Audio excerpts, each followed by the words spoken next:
Assalamualaikum warahmatullahi wabarakatuh. Tepangkeun nami abdi Kaila Ramadhani, kelas 11 C+, jurusan Manajemen Perkantoran jeung Layanan Bisnis. Abdi bade ngadongeng anu judulna Lutung Kasarung. Dina zaman kapungkur di Tatar Pasundan aya hiji karajaan anu dipimpin ku saurang raja anu wijaksana. Namina nyaeta Prabu Tapak Agung. Prabu Tapak Agung ngagaduhan dua anak awewe anu geulis.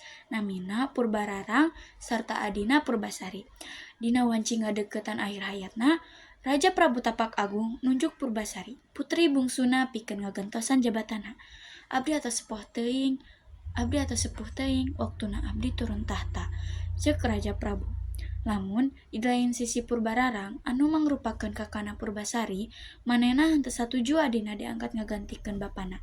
Abdi putri anu kedah bapa pilih, kuduna abdi anu ngagantikeunna, ceuk Purbararang naroskeun katunanganna nu namina Indrajaya.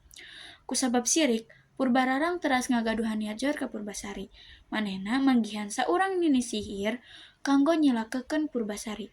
Nini sihir eta nyieun Purbasari kulitna barobah jadi kaayaan totol-totol hidung. Santos kitu, Purbararang janten gaduh alesan kanggo ngusir Purbasari. Jalma anu dikutuk sapertos maneh henteu pantes jadi saurang ratu, ceuk Purbararang. Saterusna, manehna nitah saurang patih kanggo ngasingkeun Purbasari ka hiji leuweung. Satepina di leuweung, patih eta ngarasa karunyangan ka Purbasari, sarta anjeunna mangyieunkeun hiji pondok kanggo Purbasari. Anjeunna oge masihan nasehat ka Purbasari, sing tabah tuan putri, cocobi ieu tangtos pasti lekasan. Anu Maha Kuasa sareng putri. Hatur nuhun bales Purbasari. Salila di leuweung, Purbasari ngagaduhan seueur rerencangan nu mangrupakeun sasatoan anu balalager ka manehna. Di antarana aya hiji monyet anu buluan hideung nu misterius namina nyaeta Lutung Kasarung. Nanging monyet eta anu manawi paling perhatian ka Purbasari.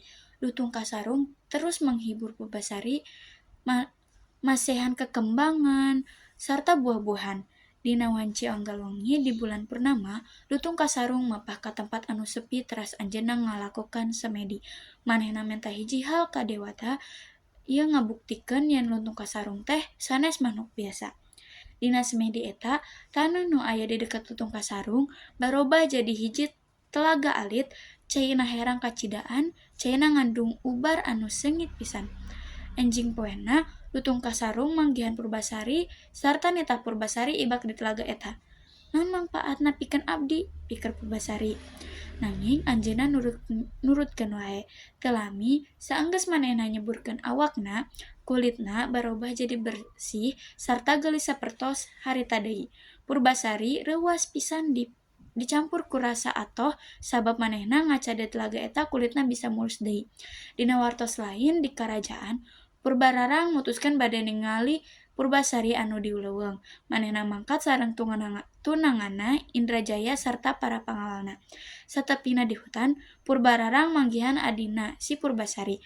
Purbararang teu percaya ningali adina tiasa jadi geulis deui kos harita. Purbararang embungan eleh, teras anjeunna ngajak Purbasari nitah ngadu papanjang-panjang buuk. Saha nu paling panjang buukna, manehna anu menang, saur Purbararang. Mimitina Purbasari aliman, nanging Purbararang teras-terasan ngadesek. Nah, pas ditingali buuk Purbasari malah nu leuwih panjang ti Purbararang.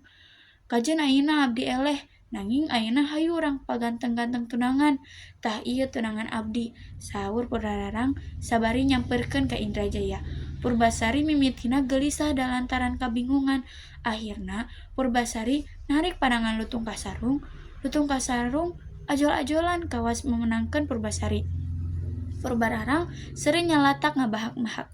Jadi monyet eta nu tenangan maneh, saur Purbararang. Dina wanci eta oge, Lutung Kasarung teras geura semede sakedap serta lumangsung berubah jadi lalaki anu ganteng kacidaan, leuwih-leuwih ganteng ti Indrajaya. Sadaya nu aya di dinya reuaseun ningali kajadian eta. Purbararang akhirna ngaku kaeleannana sarta menta maaf pikeun kalepatan salila ieu ka Purbasari. Manehna menta hampurakeun sagala kasalahanana ka Purbasari sarta menta supados henteu dihukum. Purbasari anu bageur langsung ngahampurakeun sagala kasalahan kakana Purbararang. Saenggeus kajadian eta, Akhirna maranehna sadaya balik ka karajaan. Purbasari akhirna jadi saurang ratu direndengan ku saurang lalaki damanana. Lalaki eta teu lain anu salila ieu maturan Purbasari salami di leuweung nyaeta Lutung Kasarong. Sakitu dongeng ti abdi. Wassalamualaikum warahmatullahi wabarakatuh.